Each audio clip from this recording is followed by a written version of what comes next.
स्वागत है आपका लर्नर्स अम्ब्रेला में। आज हम डिस्कस करने वाले हैं अलग अलग मीडियम्स के बीच में रिफ्रैक्शन किस तरह से होता है और इसकी क्या क्या प्रॉपर्टीज हैं। तो सबसे पहले हम दो टर्म्स को डिस्कस करेंगे जिनकी काफी आवश्यकता पड़ेगी हमें इन केसेस को डिस्कस करने के लिए। तो आइए शुरू करते हैं। हमारा सबसे पहला टर्म है ऑप्टिकली रेयरर मीडियम। तो सबसे पहले मीडियम क्या होता है? ऐसी कोई भी चीज जैसे कि एयर या वाटर जिसके अंदर लाइट ट्रेवल कर सके या करती हो उसे हम मीडियम कहते हैं। तो ऑप्टिकली रेयरर मीडियम होता है a medium in which the speed of light is known as optically rarer और विथ लेस ऑप्टिकल डेंसिटी। यानी कि ऐसा मीडियम जिसमें लाइट की स्पीड ज्यादा होती है, यानी कि कंपैरिजन में दूसरे किसी मीडियम से ज्यादा होती है, उसे हम ऑप्टिकली रेयरर मीडियम कहते हैं। आइए हम दूसरा टर्म देखते हैं। हमारा दूसरा टर्म है optically denser medium. A medium in which the speed of light is less is known as optically denser और मोर ऑप्टिकल डेंसिटी।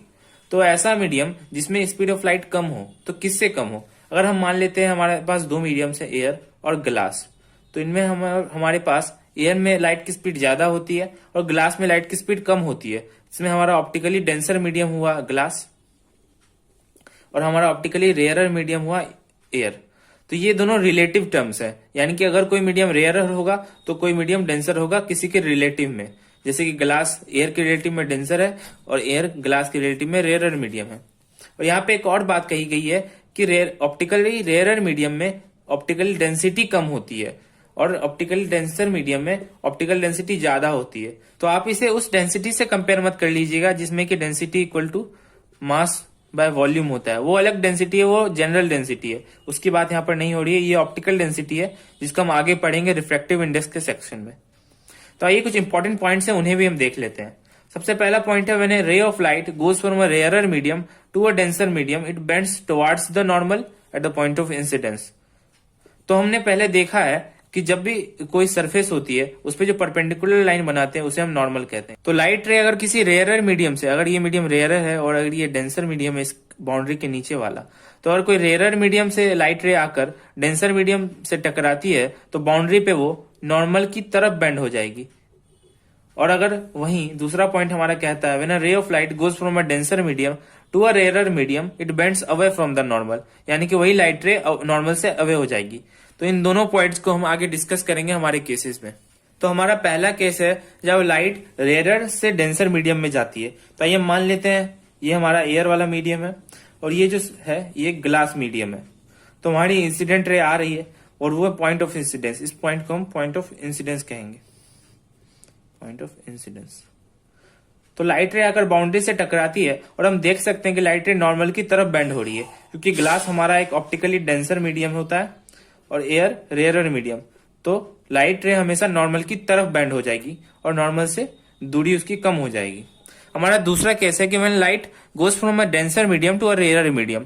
तो इस केस में भी हम मान सकते हैं कि ये मीडियम हमारा ग्लास है और ये मीडियम, ये बाहर वाला मीडियम हमारा एयर है। तो लाइट रे जब ग्लास में से निकलती है तो हम देख सकते हैं कि वो नॉर्मल से दूर की तरफ बेंड हो रही है। तो इस केस में हमारा एंगल ऑफ आई छोटा है एंगल ऑफ आर से, ये एंगल छोटा है इससे। और इस केस में हम देख सकते थे कि एंगल आई बड़ा था एंगल आर से। तो ये दोनों केस डिफरेंट हुए कि इस केस में लाइट रे बेंड हो रही है नॉर्मल के साइड और इस केस में लाइट रे बेंड हो रही है नॉर्मल से दूर। तो आप इन दोनों से एक चीज नोटिस कर सकते हो कि जब भी लाइट रे रेयरर से डेंसर की तरफ जा रही है, यानी कि मीडियम की ऑप्टिकल डेंसिटी बढ़ रही है, तो लाइट रे और नॉर्मल के बीच की डिस्टेंस जो है वो घट रही है। और इस केस में डेंसर से रेयरर मीडियम में जा रही है, यानी कि हमारी डेंसिटी घट रही है और लाइट रे और नॉर्मल के बीच की जो डिस्टेंस है वो बढ़ रही है।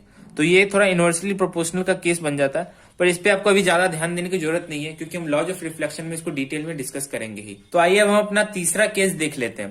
तो हमारा तीसरा केस है कि light going from rarer to denser medium and again to rarer medium, यानी कि लाइट रे पहले तो रेयरर मीडियम, अगर हम इसको रेयरर मान लें, यानी कि ये मीडियम एयर है और ये ग्लास है जो कि डेंसर मीडियम होता है, और वापिस से ये मीडियम एयर है। तो यानी कि लाइट रे पहले एयर से वापस ग्लास में गई और फिर ग्लास से एयर में वापस आ गई।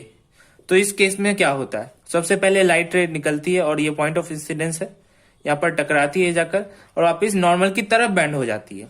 अब नॉर्मल की तरफ बैंड हुई, फिर वो ग्लास स्लैब, ये जो हमारा ग्लास का स्लैब है, इसे वापस निकलती है और यहाँ आप देख सकते हैं कि नॉर्मल से दूर बैंड हो रही है। पर अगर हमारी इंसिडेंट रे है, अगर हम उसको थोड़ा सा एक्सटेंड करें, यानी कि इस तरह से, तो हम देख सकते हैं ये रे जो हमारी फाइनली इमर्ज हुई है ग्लास स्लैब में से, इसको हम इमर्जेंट रे कहते हैं। ये रे हमारी इमर्जेंट रे है। ये नाम उतना इंपॉर्टेंट नहीं है पर आप याद रख सकते हो। इसको हम इंसिडेंट रे कहते हैं, इंसिडेंट रे। और ये रे हमारी रिफ्रैक्टेड रे है, रिफ्रैक्टेड। वैसे तो ये दोनों रेज ही रिफ्रैक्टेड रेज हैं, पर हम इसे इमर्जेंट रे कहते हैं। जब हम इंसिडेंट रे को एक्सटेंड करते हैं तो हमें ऐसा पता चलता है कि इमर्जेंट रे और इंसिडेंट रे दोनों पैरेलल ही हैं, यानी कि इंसिडेंट रे की डायरेक्शन में कोई बदलाव नहीं आया है, बल्कि एक लेटरल डिस्प्लेसमेंट। इस डिस्टेंस को हम लेटरल डिस्प्लेसमेंट कहते हैं, लेटरल डिस्प्लेसमेंट। तो एक छोटा सा डिस्प्लेसमेंट हो गया है इंसिडेंट रे और इमर्जेंट रे के बीच, जिसको हम लेटरल डिस्प्लेसमेंट कहते हैं।